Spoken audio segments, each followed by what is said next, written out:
A very good morning once again. Àtúnkàbọ̀ sí orí ìkànnì aláyọ̀ tí a mọ̀ sí Koikimedia.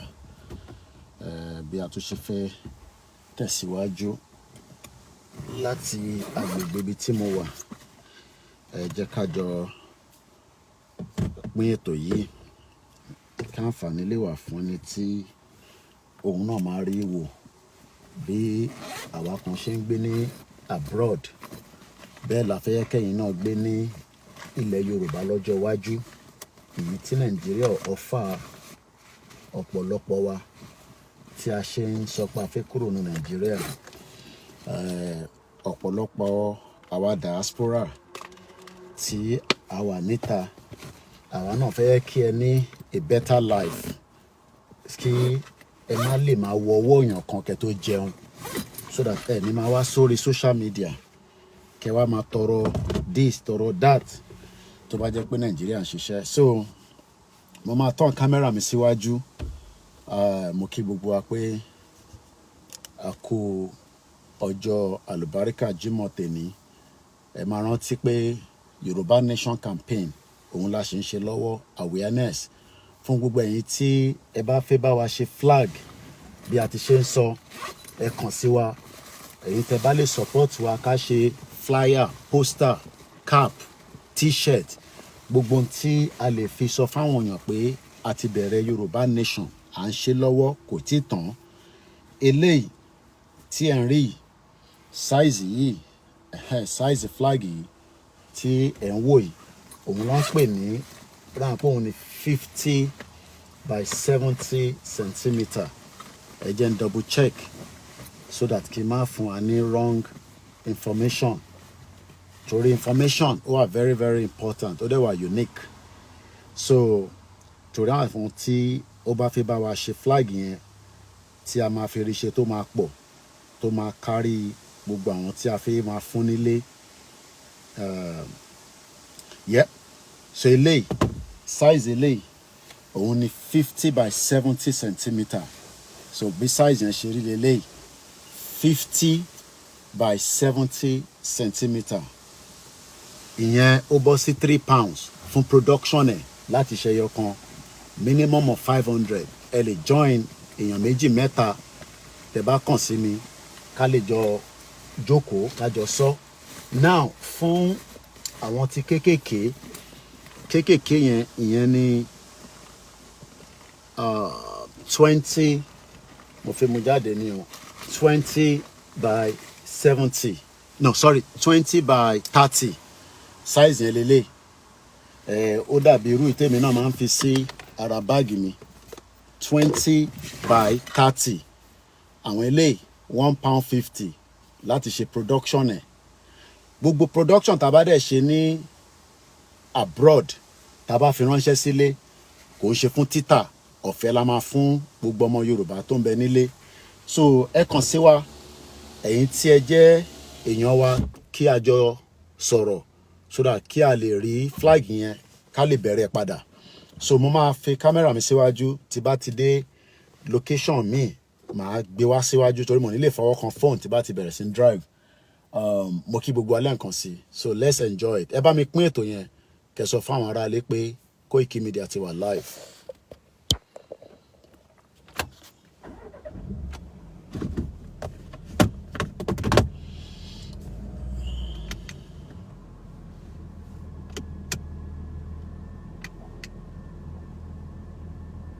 Mo kí gbogbo alẹ́ nǹkan sí.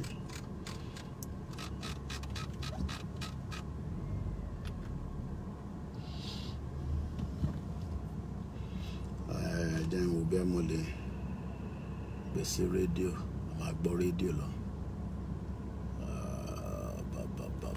Where's my radio? Yep. Something the size of a big lemon that was bouncing along gaily like a child's rubber ball. Had Blofeld, now about only 30 yards ahead, dropped a bit of his equipment? Had he? The realization came to Bond in a surge of terror that almost made him vomit. He ground his toes into the ice. No effect. He was gaining on the gaily bouncing thing, flashing down on it, on the grenade.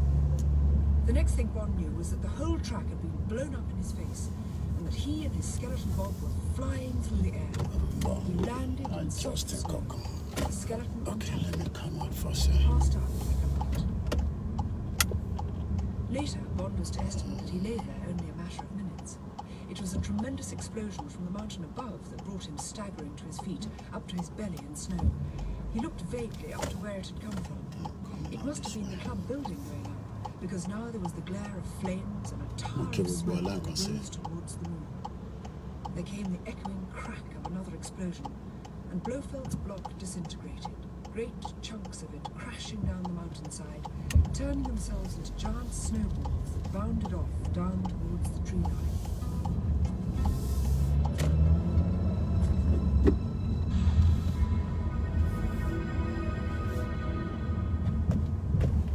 Tracy gazed at him wide-eyed when she met him outside passport control at Munich airport, but she waited until they were inside the little lounge room before she burst into tears. "What have they been doing to you?" she said through her sobs. "What have they been doing to you now?" Bond took her in his arms. "It's all right, Tracy. I promise you. These are only cuts and bruises like a bad ski fall. Now, don't be a goose. They could happen to anyone." He smoothed back her hair and took out his handkerchief. Okay, we'll go along, Consul. She took the handkerchief About from my him and programming. laughed through her tears. "Now you've ruined my eye black, and I put it on so carefully for you. Oh, it's so silly, but I knew you were up to no good. And now Marc-Ange has telephoned and asked me if I've seen you. He was very mysterious and sounded worried. And when I said I hadn't, he just rang off. And now there's this story in the papers about Pete's Gloria." And there it was, down the central gutter between the first lead, inevitably on Berlin, and the second, equally inevitably, on the miracle of the latest German export factory. All it said, from our correspondent, Dateline San Moritz, was "Mysterious explosions on Pete's Gloria. Cable railway to Millionaire's Resort destroyed." The next headline caught Bond's eye. "In England, polio scare." And then, Dateline the day before from London, a brief protest. The 10 girls held at various British airports on suspicion of having had contact with a possible polio carrier, also English girl and Syria, are still being held in quarantine. So, the case was closed. The assignment over. But still, the big one had got away. They got to the hotel at about 3 o'clock. There was a message for Tracy to call Marc-Ange at the Maison Rouge at Strasbourg. They went up to her room and got through. Tracy said, "Here he is, Papa, and almost in one piece." She handed the receiver to Bond. Marc-Ange said, "Did you get him?" "No, damn it." Let's take a 1M "Yes, south. I think he is. That's the way he went. How did you get him? He looked fine from down the road." "Satisfactory. All accounted for." "What about the girlfriend, Irma?" "There was no sign of her." "Huh, just as well. It would have been difficult to send her away like the others." "Yes, well, thanks, Marc-Ange. And the news from England is also good. See you tomorrow." Bond put down the receiver. Tracy was looking at him anxiously. "You're sure you oughtn't to see a doctor?" "I'm just seeing one, who did it beautifully. What worries me now is how we're going to make love. In the proper fashion, elbows are rather important for the man. Then we'll do it in an improper fashion, but not tonight or tomorrow, only when we're married. Till then, I'm going to pretend I'm a virgin." She looked at him seriously. "I wish I was, James. I am in a way, you know. People can make love without loving." "Drinks," said Bond firmly. "We've got all the time in the world to talk about love." At the roundabout, take the second exit on A414 towards Hatfield. The papers were signed, and the head of Station M, who had agreed to act as Bond's In best 800 man, feet. and who was secretly At the longing to roundabout, write take a the second sensational exit on note to head his A1M London section towards about London. this, produced a handful of confetti, and threw most At of the it over roundabout, Marc-Ange, take the second who exit on turned up in a sea A1M lounge towards London. and full suit of very French tails, with, surprisingly, 2 rows of medals, of which the last, to Bond's astonishment, was the King's Medal for Foreign Resistance Fighters. "Oh, I will tell you all about it one day, my dear James," he had said, in answer to Bond's admiring inquiry. "It was tremendous fun. I had myself what the Americans call a ball." And, his voice sank to a whisper, and he put one finger along his brown, sensitive nose. I confess that I profited by the occasion to lay my hands on the secret funds of a certain section of the Abwehr. But Herkos Odonton, my dear James, Herkos Odonton. The farewells were said, and they went down the steps to the waiting lancha. The Consul General shook Bond by the hand. I'm afraid we haven't managed to keep this as private as you'd have liked. A woman reporter came on from the Münchener Illustrator this morning. Wouldn't say who she was. Gossip writer, I suppose. I had to give her the bare facts. She particularly wanted to know the time of the ceremony, if you can call it that, so that they could send a cameraman along. At least you've been spared that. Well, so long, and the best of luck. Tracy climbed in and pressed the starter. The engine purred and then roared softly as she went through the gears down the empty street. When they found the Autobahn exit for Salzburg and Kufstein, Bond said, "Be an angel and pull into the side. I simply must get out and take down those ribbons. I can't stand looking like a coronation. Do you mind?" She laughed. "You like being anonymous. That's all right. But nothing's going to stop me wearing you like a flag." Okay, Ogwana, kan se pe akobojo ojo sere, ako barika jimo. Ako ko ma ba su, ako ma rewa. Ako gbìyànjú lọ́tùn lósì. Ojúmọ́ ire fún gbogbo ọmọ Yorùbá ní Cuba, ní Panama, ní Áfríkà, nílẹ̀ Yorùbá láti Kwara State, dé Kogi State, Ekiti State, Ọ̀ṣun State, Ondo State, Ọ̀yọ́ State, Ogun State, Lagos State. A kí gbogbo ọmọ Yorùbá ní Brazil, a kí wọn ní Cyprus, ní Turkey. A kí gbogbo ọmọ Yorùbá ní gbogbo ibi tí ẹ bá wà. Àwa ọmọ Yorùbá Nation Campaign òun náà ni àtúndé bá ṣe ń dé lókè bí ìkànnì tiwa tá à ń pè ní Koikimedia, bringing the world closer to your doorstep. Orí motorway náà ni àtúntò bọ́ sí gẹ́gẹ́ bí ìṣe wa ní àárọ̀ yìí ní aago 9 ó fẹ́ lọ lù nígbàtí gbogbo èèyàn ti jáde, àwọn tó ń lọ holiday, àwọn tó ń lọ fún outside London.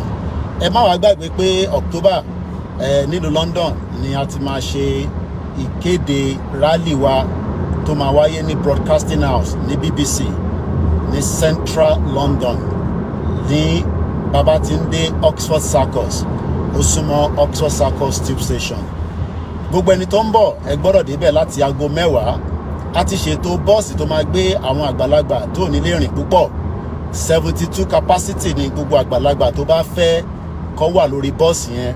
Ẹ ní láti sanwó, ọ̀fẹ́ ni.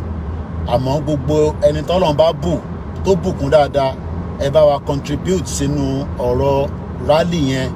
Mo kí bọ̀dá mi, ẹ̀gbọ́n mi Gbẹ̀du, mo kí Yorùbá World Media, mo kí gbogbo àwọn ìfẹ́lódùn àti akíkanjú, mo kí bàbá wa Àwòrò Ṣàṣà, mo kí ọba Ògbóni, àkópalẹ̀mọ́.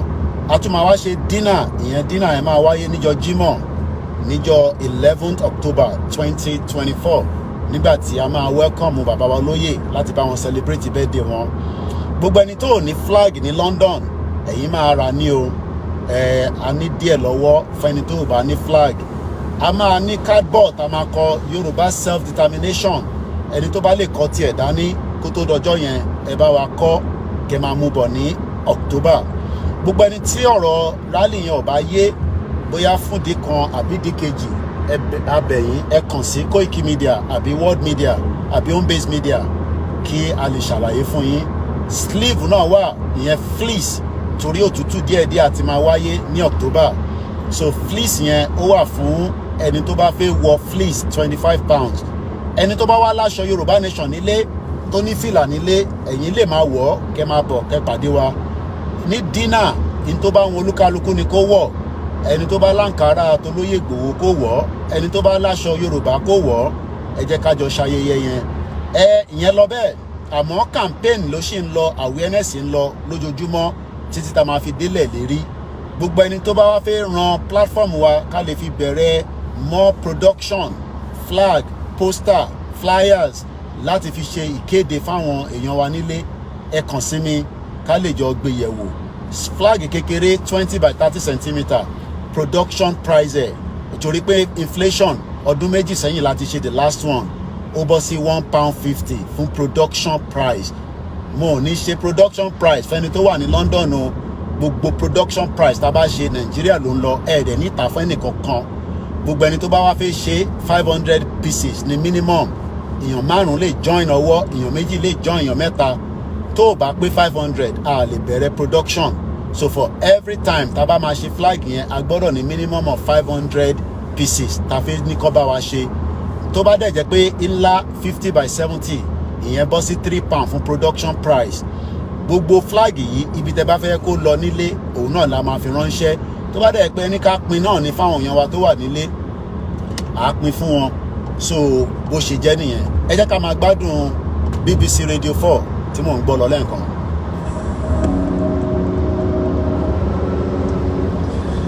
Now it's the final episode of Subterranean Homesick Blues. Bill Nighy and Anna Calder Marshall star in A.L. Kennedy's comic drama about love in later life. Having finally married Maggie, John is now worried that he's alienated her daughter and driven Maggie into the arms of her colleague Colin at the conference that they're both attending.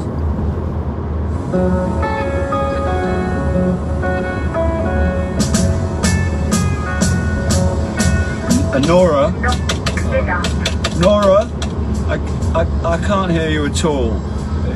If I want good reception, it's in the pub car park. Not that I go to the pub much. Hello? But the thing is, I know I pretended that I was John Smith in giving your mum an award that did not exist, but that was so you'd come to our wedding. She misses you, and oh, I could see you then. Was that you? Hello? Hello? Oh. Maggie loves you, and I'm not that bad. Hello? Oh, Mary on ice skates. What? Èèyàn bá ń rìnrìn àjò tó bá fẹ́ ní ìsinmi díẹ̀ bí o fẹ́ refresh, o fẹ́ lo bathroom, o fẹ́ gbọ̀nsẹ̀, o fẹ́ wẹ̀, o fẹ́ jẹun, wàá lọ síbi tó ń pè ní service area. Ó dàbí àwọn mama pútù tí yín náà tẹ́ bá ń lọ sí journey kan láti ibì kan síbì kan tí ẹ máa park. But lọ́dọ̀ tiwa gbogbo ẹ̀ ti wà all inclusive. Kò sí ìbẹ̀rù kankan ju pé wàá bọ́ sí ibi tó ń pè ní service yẹn ibẹ̀ ló ti máa tún gbogbo ohun tó bá fẹ́ adjust. O fẹ́ rẹ epo ni, o fẹ́ ṣe nǹkan kan ni, gbogbo nǹkan báyìí náà ni a ṣe ń sọ fún àwọn ará wa pé àfi ká kúrò nínú Nàìjíríà tí kò wà progressive tó ń relay so much of our future. Nàìjíríà ti gba oríṣiríṣi kúrò lọ́wọ́ wa, and it is time now that we demand a full independence out of Nigeria so that kí a lè rí ayé gidi gbé. Torí ilé ayé tá à ń gbé lọ́wọ́ nísìn nínú Nàìjíríà, it is not workable fún ẹnì kankan. So mo kí wa lẹ́ǹkan sí pé ẹ tún káàbọ̀ sórí ìkànnì wa. As we always say, orí ìkànnì yìí ni live transmission. Gbogbo bó ṣe ń lọ tẹ́yìn náà máa wò pé kí ló dé táwọn ní ètò lọ́dọ̀ tiwọn táwọn ò ní ètò. Gbogbo yẹn náà la ṣe ń sọ pé àwọn tó jẹ́ kó ṣètò wọ́n ò ṣètò yẹn, ara wọn nìkan ló ń ṣe fún. Ìyẹn ni wọ́n ṣe ń sign gbogbo nǹkan tó yẹ kó jẹ́ ọmọ Yorùbá, wọ́n sign away. So mo kí gbogbo alẹ́ nǹkan sí pé a tún káàbọ̀ sí orí ìkànnì Koikimedia. So mo kí wa mo kí gbogbo wa pé a ṣe é ṣe fún wa. A ní ṣe lásán, ó ń ṣọmọ lókù bẹ́ẹ̀ ni. Àwa aládé ní sí àgbẹ̀yìn, àwa la ní kíni la ní sí àgbẹ̀yìn. So ìbí báyìí nísìn òun ló ń pè ní service. Service yẹn mí pé wàá lọ relax níbẹ̀ ni, o fẹ́ ṣe nǹkan kan ni, nǹkan kan ló ń wọ̀n ẹ́ ṣe ni, gbogbo tó bá fẹ́ ṣe pátá you can do it inside the service. Wàá dẹ̀ ṣe, wàá dẹ̀ tún ṣe kí ni, wàá dẹ̀ tún jáde nínú ẹ̀. This is the service. O fẹ́ refresh, o fẹ́ mu chocolate, o fẹ́ mu tea, o fẹ́ mu coffee. Gbogbo bíbà la ṣe ń sọ fáwọn èèyàn wa pé system Nigeria is wọ́n mọ̀ pé kó má ṣiṣẹ́. Torí wọ́n mọ̀ pé tó bá ti ṣiṣẹ́ kò sẹ́ni kankan tó máa wo owó èèyàn kankan jẹun. A dẹ̀ fẹ́ kájọ máa wo owó ara wa jẹun. Mo fẹ́ kẹ́yìn náà wà okay. báwa náà ṣe kíni báwa náà ṣe ń wà òkè ìyẹn ní ọ̀dọ̀ tiwa níbí báyìí but apparently ó ti fìyà jẹ wá wọ́n ti ṣe jàǹbá fún wa so ìbí báyìí nísìn tí bá wọ ọbẹ̀ lọ báyìí màá lọ relax màá refresh then gbogbo bíbà tẹ́ bá wo ẹjẹ́ ń fi Tesla pointer gbogbo ibi tíyàn ti lè charge Jerry bọ̀ so this is the Tesla fún gbogbo ẹni tó bá fẹ́ charge mọ́tò ẹ̀ òun ni gbogbo point ten wò yìí so èmi ò lè drive sínú ẹ̀ torí pé mọ́tò tèmi ń gùn kò kì í ṣe electric ẹni tó bá ní electric car ó ní right kó wọnú bẹ̀ kó charge kò ń ṣọ̀fẹ́ o sí nǹkankan lọ́fẹ̀ẹ́ ìyẹn la ṣe sọ fún gbogbo wa pé ọ̀rọ̀ Yorùbá nation it needs a lot of education and awareness and until tí ẹmọ Yorùbá bá gbọ́ gbogbo àgbọ́yé pé bá ní ẹ fẹ́ declare gan báwọn èèyàn tí ẹ ń sọ fún bọ́ọ̀ bá gbọ́ ṣe lọ́ọ́ máa takò yín pé àwọn ò fẹ́ ká declare torí pé lọ́kàn ara wọn wọn ní understanding ilé nísìn àmọ́ṣẹ́ tó ń ṣe òun náà ní CCTV in operation so okay highway àwọn highway maintenance mọ́tò wọn ló ń lọ yẹn so that is to start with ẹ jẹ́ ká rántí pé what we are doing is creating awareness there's nothing special but n tó jẹ́ kó special ni pé wọ́n ò jẹ́ kí tiwa kó work wọ́n mọ̀ wọ́n pull it down so I'm gonna come back later because mo ní láti wọnú ibẹ̀ yẹn lọ tí bá ti padà wá then we can have more conversation on a Friday and decide how to move èmi náà ti mu hot chocolate láàárọ̀ so àwa la ní cocoa but apparently we've not been able to enjoy it for the reason known to the world àwọn ló ń determine price fún wa all this shouldn't happen but that is where we found ourselves today so I'm going to come back lẹ́ẹ̀kan sí remember there is 2 different flags kékeré wà tó bá jẹ́ pé lè lè fi ṣe at £1.50 ó bá kíní sticker náà wà tó bá dẹ̀ jẹ́ pé ńlá ni ẹ bá lè bá wa ṣe náà tabarẹ́ni tó ní Koikimedia ṣe 200 pieces àtọ́jú owó yẹn tabarẹ́ni tó fi ṣe 100 tó bá ti pé 500 pieces then I will send the money for the production and when it's ready a máa mọ bá ṣe fẹ́ gbé dé location 9 tá máa fi fáwọn èèyàn wa èyí lẹ́ máa decide ẹni tó bá bá wa ṣe ibi tẹ́ fẹ́ kó lọ but if we do not create awareness kò sẹ́ni kankan tó máa mọ̀ nípa Yorùbá nation kò ń ṣe gbogbo èèyàn ló wà lórí social media bí ẹ ṣe ń ràn àwọn èèyàn lọ́wọ́ nílé pẹ̀lú oúnjẹ a gbọ́dọ̀ create that environment táwọn èèyàn náà máa fi wà conscious minded pé Yorùbá nation ó gbọ́dọ̀ kúrò nínú Nàìjíríà torí pé ibẹ̀ ni ó dá dúró sí tẹ́lẹ̀ kó tó di pé Britain amalgamated ìyẹn ní 1914. A very good morning. I gotta go now, but I'll come back once again. This is Koikimedia, bringing the world closer to your doorstep.